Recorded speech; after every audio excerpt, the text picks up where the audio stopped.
Assalamualaikum warahmatullahi wabarakatuh. Alhamdulillahirabbil alamin. Wassalatu wassalam ala asrofil anbiya'i wal mursalin wa ala alihi wa ashabihi wa man tabi'ahum ihsani ila yaumiddin, amma ba'd. Segala puji bagi Allah, teriring doa dan keselamatan semoga terlimpah atas Nabi dan Rasul termulia, juga atas keluarga dan para sahabat, serta kepada yang mengikuti mereka dalam kebenaran sampai hari kiamat. Pertama-tama, marilah kita panjatkan puji syukur kehadirat Allah Subhanahu wa Ta'ala atas limpahan rahmat dan nikmatnya. Tidak lupa sholawat serta salam tetap kita curah limpahkan kepada junjungan Nabi besar Nabi Muhammad SAW yang telah membawa kita dari zaman kegelapan menuju ke zaman yang terang benderang seperti saat ini. Semoga kita semua mendapatkan syafaatnya pada yaumil akhir kelak. Amin, amin, ya Rabbal Alamin. Yang terhormat Bapak Raden Ahmad Muhammad Musta'in Soha, Ahli Hukum, Sarjana Hukum, Magister Hukum, selaku dosen mata kuliah Pancasila. Sebelumnya, perkenalkan, saya Isneni Nur Hasanah dengan NIM 203111048, Program Studi Pendidikan Agama Islam kelas 2B. Video ini dibuat untuk memenuhi ulangan tengah semester mata kuliah Pancasila. Di sini saya akan menyampaikan mengenai cinta tanah air dari sudut pandang Islam. Nasionalisme berasal dari kata nation yang berarti bangsa. Menurut Kamus Besar Bahasa Indonesia, kata bangsa memiliki beberapa arti. Yang pertama, kesatuan orang yang bersamaan asal keturunan, adat, bahasa, dan sejarahnya, serta berpemerintahan sendiri. 2. Golongan manusia, binatang atau tumbuh-tumbuhan yang mempunyai asal-usul yang sama dan sifat khas yang sama atau bersamaan. Dan ketiga, kumpulan manusia yang biasanya terikat karena kesatuan bahasa dan kebudayaan dalam arti umum dan biasanya menempati wilayah tertentu di muka bumi. Salah seorang ulama Indonesia, Ki Haji Muhammad Hasyim Asy'ari, berhasil mencetuskan prinsip Hubbul Waton minal iman. Cinta tanah air adalah sebagian dari iman. Konteksnya saat itu untuk membangkitkan semangat nasionalisme rakyat Indonesia untuk mengusir para penjajah. Kiai Hasyim Asy'ari adalah ulama yang mampu membuktikan bahwa agama dan nasionalisme bisa saling memperkuat dan membangun bangsa dan negara. Dua unsur ini tidak dapat dipisahkan satu sama lain. Agama Islam memerlukan tanah air sebagai lahan dakwah dan menyebarkan agama. Sedangkan tanah air memerlukan siraman-siraman nilai-nilai agama agar tidak tandus dan kering. Agama tanpa nasionalisme akan menjadi ekstrim, sedangkan nasionalisme tanpa agama akan kering. Hal ini terbukti ketika fenomena ekstremisme agama justru lahir dari orang dan kelompok orang yang terlalu eksklusif dan sempit dalam memahami agama tanpa memperhatikan realitas kehidupan sosial. Jika agama diartikan sebagai jalan hidup, sudah semestinya agama berperan dalam realitas kehidupan. Dalam konteks tersebut, realitas bahwa bangsa Indonesia merupakan bangsa majemuk menurut seluruh elemen bangsa, menjaga dan merawat persatuan dan kesatuan. Disinilah prinsip cinta tanah air harus diteguhkan.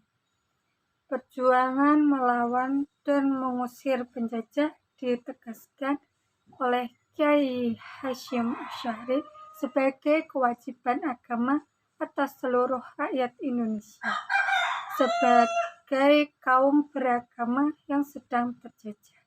Pandangan Kyai Hasyim Asy'ari tersebut tentu melihat maslahat yang lebih luas, yakni kemerdekaan sebuah bangsa yang mengantarkan pada kemakmuran dan keadilan sosial.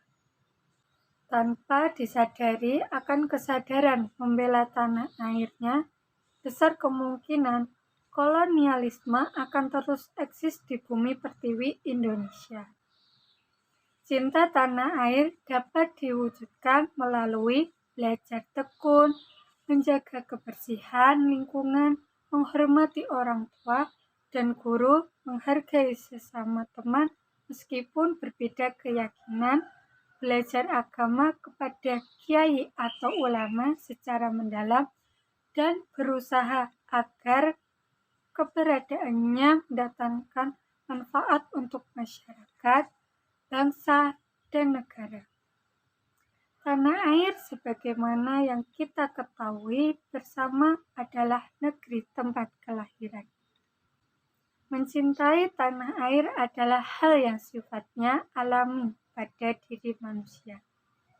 Karena sifatnya yang alamiah melekat pada diri manusia, maka hal tersebut tidak dilarang oleh agama. Sepanjang tidak bertentangan dengan ajaran atau nilai-nilai Islam. Meskipun cinta tanah air bersifat alamiah, bukan berarti Islam tidak mengaturnya. Islam sebagai agama yang sempurna bagi kehidupan manusia mengatur fitrah manusia dalam mencintai tanah airnya, agar manusia yang dapat berperan secara maksimal dalam membangun kehidupan berbangsa dan bernegara, serta memiliki keseimbangan hidup di dunia dan di akhirat. Berkenaan dengan vonis bahwa cinta tanah air tidak ada dalilnya, maka guna menjawab vonis tersebut, perlu kiranya kita mencermati paparan ini. Berikut adalah dalil-dalil tentang cinta tanah air. Dalil cinta tanah air dari Al-Quran. Salah satu Al-Quran yang menjadi dalil cinta tanah air menurut peraturan para ahli tafsir adalah Quran Surat Al-Qasas ayat 85. Artinya, sesungguhnya Allah yang mewajibkan atasmu melaksanakan hukum-hukum Al-Quran, benar-benar akan mengembalikan kamu ke tempat kembali. Quran Surat Al-Qasas ayat 85. Dalil cinta tanah air dari hadis. Diriwayatkan dari sahabat Anas bahwa Nabi Muhammad SAW ketika kembali dari bepergian dan melihat dinding-dinding Madinah, beliau mempercepat laju untanya. Apabila beliau menunggangi unta, maka beliau menggerakkannya untuk mempercepat karena kecintaan beliau pada Madinah. Hadis riwayat Bukhari, Ibnu Hibbah, dan Tirmizi. Al-Hafiz Ibnu Hajar Al-Aqsali dalam kitabnya Fathul Bari Syarh Sahih Bukhari menegaskan bahwa dalam hadis tersebut terdapat dalil atau petunjuk. Pertama, dalil atas keutamaan kota Madinah. Kedua, dalil diisyaratkannya cinta tanah air dan rindu padanya. Ketiga, cinta tanah air menurut para ahli fikih, bahwa hikmah berhaji dan pahalanya yang besar karena mendidik jiwa menjadi lebih baik dengan meninggalkan tanah air dan keluar dari kebiasaannya. Dalam kitab Al-Dakhirah, Al-Kharafi menyatakan, manfaat haji adalah mendidik diri dengan meninggalkan tanah air. Keempat, cinta tanah air menurut para wali. Orang-orang yang saleh senantiasa mencintai tanah air. Dalam kitab Hilyat al-Awliya, Abu Nuaim meriwayatkan dengan sanadnya kepada pimpinan kaum zuhud dan ahli ibadah, Ibrahim bin Adam, ia berkata, saya tidak pernah merasakan penderitaan yang lebih berat daripada meninggalkan tanah air. Berdasarkan beberapa dalil di atas, maka setiap orang beragama selain berkewajiban untuk mencintai agama yang dianutnya dengan cara memahami dan mengamalkannya dengan sebenar-benarnya, juga berkewajiban untuk mencintai tanah airnya. Karena mencintai tanah air itu tidak bertentangan dengan agama dan bahkan merupakan bagian dari ajaran agama yang wajib diamalkan. Orang yang beragamanya benar dan cinta terhadap tanah airnya akan selalu memperhatikan keamanan tanah air, tempat hidupnya, kampung halamannya. Ia tidak akan membuat kegaduhan demi kegaduhan, tidak menebar kebencian dan saling permusuhan di antara setiap orang dan setiap suku serta para pemilik identitas berbeda yang menempati setiap jengkal tanah airnya.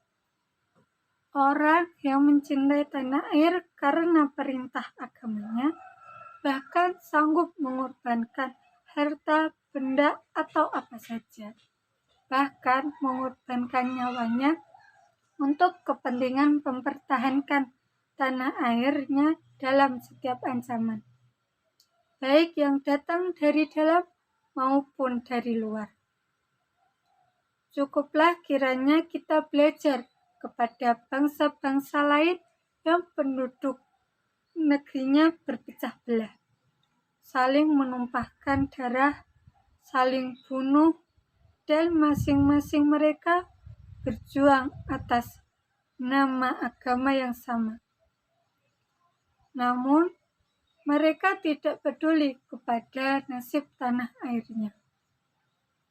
Itu semua terjadi karena kecintaan mereka pada agama yang tidak diiringi dengan kecintaan kepada tanah air yang juga merupakan tuntutan agamanya.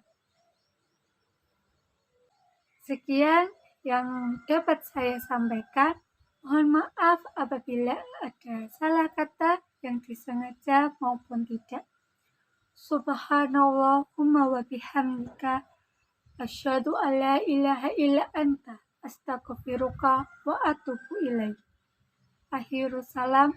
Wassalamualaikum warahmatullahi wabarakatuh.